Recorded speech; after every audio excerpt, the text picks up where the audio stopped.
You know, there's a conversation happening right now that's probably the most important one in your entire life. And the thing is, you might not even be aware of it. It's the one you're having with yourself. And learning to actually listen to that conversation, well, that can change absolutely everything. So, you know that feeling, right? You hear a song, maybe it's super catchy, maybe it's kind of annoying, but it just will not quit. It just sets up camp in your brain and plays on this endless, maddening loop. Yeah, there's actually an official name for this. It's called an earworm, and pretty much everyone has experienced it. But while it seems like a small thing, it's actually the perfect metaphor for something way, way more powerful. Because you see, the thoughts that really get stuck on repeat, the ones that have the power to genuinely shape our world, they aren't melodies. They're sentences.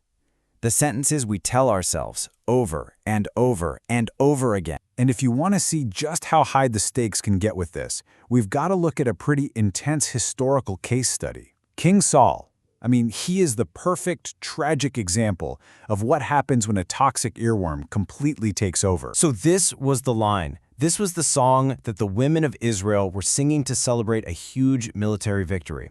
Now, on the surface, it sounds great, right? They're praising their king, Saul, and their new young hero, David. But listen closely to that imbalance. Thousands versus 10,000. And this right here shows the massive gap between what happens out there and what happens in here. The women, their intent was just to celebrate and praise their king. But the story Saul told himself, the earworm that got stuck on repeat in his head, was all about comparison, jealousy, and threat.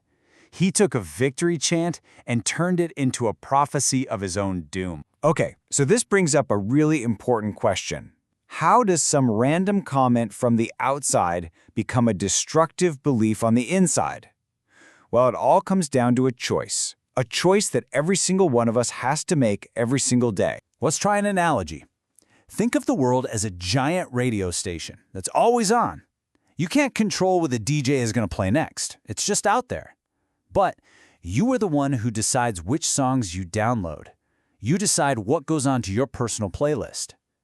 We can't stop the noise of the world, but we absolutely choose which tunes we internalize and play on repeat. And let's be honest, the stuff playing on that world radio is a total mixed bag. You've got comments that are well-meaning but just miss the mark. You've got crazy, exaggerated praise and, of course, exaggerated criticism. You get comments from people who are just plain clueless. And yeah, sometimes you get straight-up malicious lies. The point is, most of what we hear is not objective truth. It's just noise. I love this quote. It's a fantastic filter for all that noise. What it reminds us is that so often the loudest, most critical voices are coming from people who don't really understand the situation and, frankly, don't have much skin in the game. So how do you filter it? You have to be incredibly, ruthlessly selective. I'd say identify a tiny circle, maybe 3 to 5 people max, whose perspective you genuinely trust, respect, and value.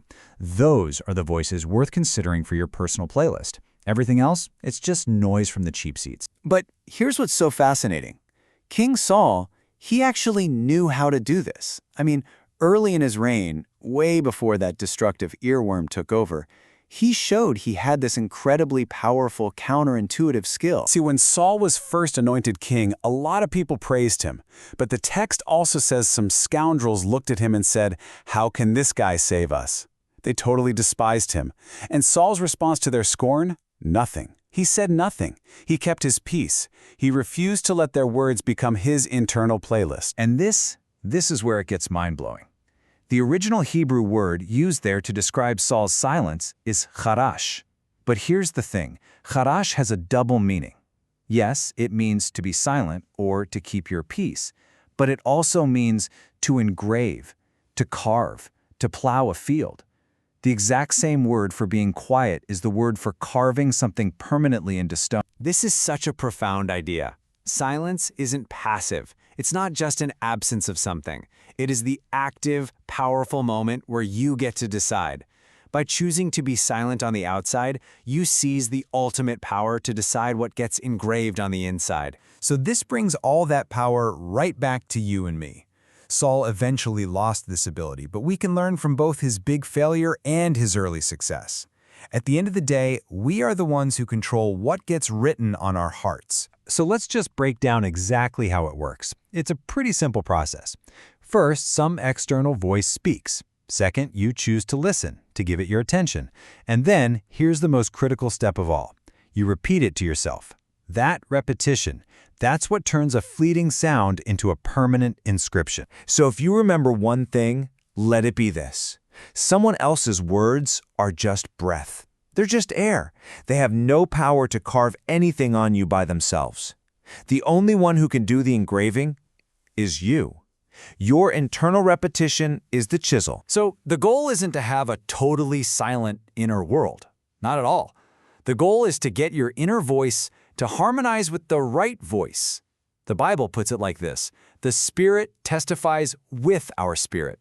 It's not about replacing our voice. It's about our voice coming into agreement, co-witnessing with the truth. And that's the ultimate choice, isn't it?